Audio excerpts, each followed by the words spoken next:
Hey, what's going on, ladies and gentlemen? B here from the UntitledGameShow.com. Go there and check it out. And TGN. And I'm back once again with another Pokemon X and Y Fi battle. This is my daily Pokemon X and Y. Oh god, I can't speak. This is my daily Pokemon X and Y Wi-Fi battles. I do battles every single day and I post them up. This one's with a subscriber, Sanchez. I played him a few days ago and he requests that we upload the video, so I will upload this video to YouTube so that everybody could check it out. So let's show him what this battle is all about. If you guys haven't seen it yet, which you probably haven't, because if you don't look at my videos on the Pokemon site, you might have missed it. But here we go anyways. I'm using my original team, and he brings out the Biome. Shiny! Yes, a lot of Pokemon on his team are legendaries and shinies. I'm using my original team, which is Hypno, Greninja, Volcarona, Alakazam. I'm using some guys I really like right now. So first thing first he does, he withdraws. I think that was kind of a slick move right there. I wasn't expecting that at all. But I do go ahead and use Map Block. The reason for this is because I was kind of afraid if he attacks my Greninja with a grass type move or at any time, it might be a danger. So I just wanted to make sure I was ready for it. But my Map Block goes ahead, does his job, blocks it up. Hypno does his definitely team player, puts up the light screen. The reason the light screen is so important to me, guys, it reduces half the damage I take for the next turn. And normally it's only 4 turns, but because I thought ahead and gave Hypno Light Clay, which is an item you have to get, Light Clay makes everything like Reflect and Light Screen last for 8 turns. On this next turn, as you guys see, I go ahead and use U-turn. The reason to use U-turn is because I know my opponent is not going to expect that in the beginning of the match. I bring out Lapras. Lapras' whole point of being there is that his next move, which is going to be Freeze Dry, is really useful. Unfortunately, Hypno had to take this damage right here, but Hypno is built as a tank, so I knew he was going to be able to take it. Even though Crunch is a physical dark attack, I knew he was going to be able to survive it. He's really built for defense and a lot of HP, so my Hypno's going to take those hits perfectly fine. I had to breed this Hypno very, very long. He's the first Pokemon I ever bred in this Pokemon game, but I took my time to make sure the IVs and EVs were the best I could possibly get without getting a perfect stat IV Ditto. So here we go. I got Lapras. He heals up using leftovers. The reason for that is Lapras has a good amount of HP and he could take some hits. So Lapras is going to take this hit like a perfect champ. I'm going to go ahead and use Freeze Dry, the move I was talking about earlier. And Freeze Dry is so important because it's super effective always on water type Pokemon, and it gives them a chance to actually freeze the Pokemon. So Hypno finally died, but at this point Hypno did his job. He basically put up a light screen for 8 turns, and he put up a reflect for 8 turns. So in those 8 turns, my Pokemon are going to reduce damage by half. So any damage they get is going to be reduced by half, which is going to really work out. As you can see for Lapras, he's surviving. And I planned this out perfectly anyways because I knew once Hypno died, I was going to be able to bring right back out the Greninja. Now, the reason why I switched back out to Greninja specifically smart is because Greninja knows Map Block. But Map Block is a very tricky move to use. This is why so many people have issues and always asking about it in the forums. Map Block only works on the first turn that Greninja is in the battle. And it does not have priority, guys. So your Greninja needs to be at maximum speed. So what I did right there, I went ahead and used Freeze Dry against, I know it was not going to do much, but I was just basically hoping maybe he would have got frozen and just like, hey, whatever happened. I actually figured he might have switched out anyway, so I think I knew him either switch out or keep him in. He switched. I used it anyways. Maybe I got lucky. As you see, same combo again. I get rid of Greninja. He goes out. Map Block, save my people for 1 turn. Switch right back out. Lapras could definitely survive, and as you see what I'm going to do later on with Lapras, Lapras is a dangerous mofo. Lapras can take care of himself. He goes ahead and uses Zap Cannon, which is a very smart move. It does a lot of massive damage, but Lapras survives, and he's paralyzed. I'm not too worried about that, though. He goes ahead and uses this attack right here, which, if I am correct, is going to not do much at all. So here we go. Next up, I go ahead and use the song. This song gives the opponent 3 turns. They have 3 turns. They have to switch out of battle or they die. Now, the reason I use this is to force my opponent to switch. Now he has a choice. Stay in the battle for 3 turns or let his Pokemon die. So it doesn't matter for me because how I play the game, I'm 100% sure I'm going to switch out. So right there, I take out Genesect anyways because Genesect is a steel bug type, so he's going to be super effective against him because fire type damage is going to be good against bug and steel type. I was surprised it did so much against Dialga, if I'm saying his name right. He goes ahead and uses Zap Cannon. Not Zap Cannon, he uses that move. Didn't do that much, so I was like, okay, lucked out there, so that's pretty much good. I keep up with the freeze dry.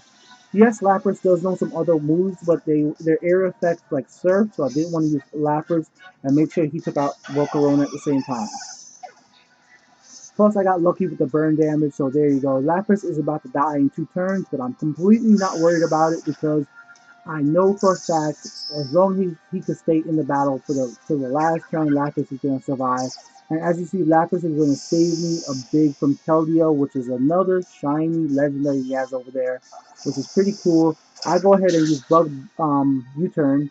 I was about to say Bug Buzz, but I use U-turn to get out of the match once again. I switch out. The reason I switch out, just like always, guys, I need to switch out to reset, bring back out Greninja, use Map Block, and now I won't die in 3 turns from the song.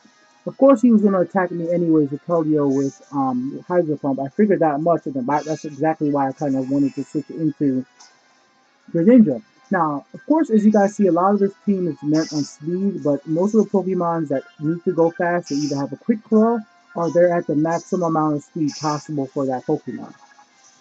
They Because I just found out about the IVs and EV things in this current generation of Pokemon games, and before this I haven't played many other Pokemon games.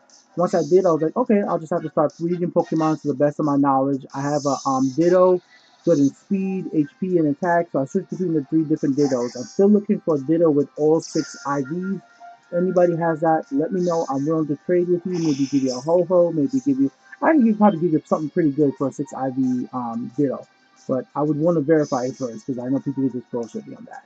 Anyways, guys, let's get back to the match. I go out to Iga Slash just because I knew he was going to be able to survive it.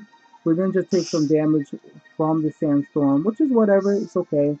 As you see, the 2-turn thing is still in effect, so Keldeo is going to need to switch out in 2 turns or he will die. I'm not sure if my opponent at the point is paying attention to this, but he did not have much options. So he had to literally might have to eat the attack because you'll see later on he doesn't switch out and it causes him. I go ahead and do some massive amount of damage with that U-turn, so that's a really good move I did right there on him. Switch right back out, switch right back into Lapras once again, just in case he was going to attack with a water damage attack. So got him, did the damage, took him out, took out Lapras, but Lapras was already paralyzed, no big deal. In case he was going to use a water damage attack, I didn't want to actually go ahead and let it hit Volcarona, which is still alive at this point, because he might have expected me to U-turn into Volcarona, because I already did it one time. Now, understand, with my strategy, it could be very predictable. But if a Pokemon dies, it works in my favor, because it guarantees me that Greninja could come out, and I can use Map Block. So if you guys are fighting me, the best strategy is take out my Hypno and take out my Greninja on the first turn if I'm playing with this specific team. As you guys will see though, I haven't even brought out my best Pokemon. If you guys have watched me play Pokemon for a while now on my channel, about me going on a month, my best Pokemon I have on my channel, on my team, is Alakazam. I have a perfect stats attack, special attack that is. So he does the maximum amount of damage possible for Alakazam, and it's devastating. As you guys see, Lapras did his job in 3 turns. It took him out. A lot of people think that that move is just like not dependable. The people will switch too much. Yes, in a singles battle, it definitely is. But being able to force a character to switch out is more useful than you think. So boom, he transforms. I think he's gonna enact Drought, which is gonna make everything. Oh, bam! He's gonna be able to use attacks like Solar Beam in 1 turn, which is really, really dangerous.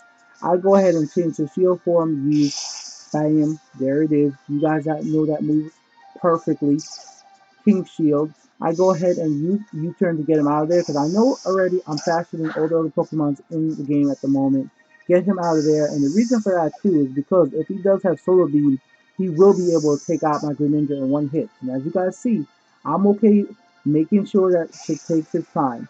Now I bring out Alakazam just for the fact I want to, because at this point I know I won the match. Nothing's gonna really kill me. Alakazam's gonna survive that, and he's my strongest Pokemon on my team. I want to throw him into Mega Form and let him do his thing. He's my Grandmaster, badass Pokemon. I love Alakazam.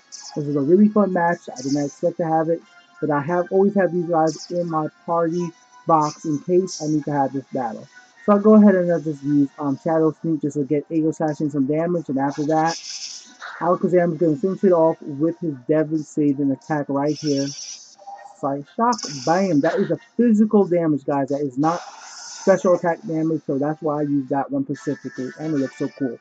Really great match, Sanchez. I had fun. We have some other matches coming up, I'm sure. If you guys like what I do and want to see more, please feel free to subscribe. I do live streams. I do live battles with friends. I play with subscribers. Every Friday, I try to do some Pokemon X and Y live streams as well. All right, guys? Make sure you guys like, subscribe for more. I Doing these battles off the recorded matches aren't always the best way to do it, but hey, it's still something I want to upload, and when users ask me to upload it, I still like to do them. All right, guys? But I like the live stuff a lot better, and if you guys want to help me in getting a live capture card for the 3DS, hey, think about donating $1. That's exactly where it's going to go to. Anyways, guys, check out my Pokemon X and Y giveaways, my Borderlands giveaways, and lots more. My PlayStation Vita themes, my discussion videos. There's over 1,500 videos on the Untitled Game Show.com and on the YouTube page as well. So lots to watch. Till next time, peace out. Enjoy gaming.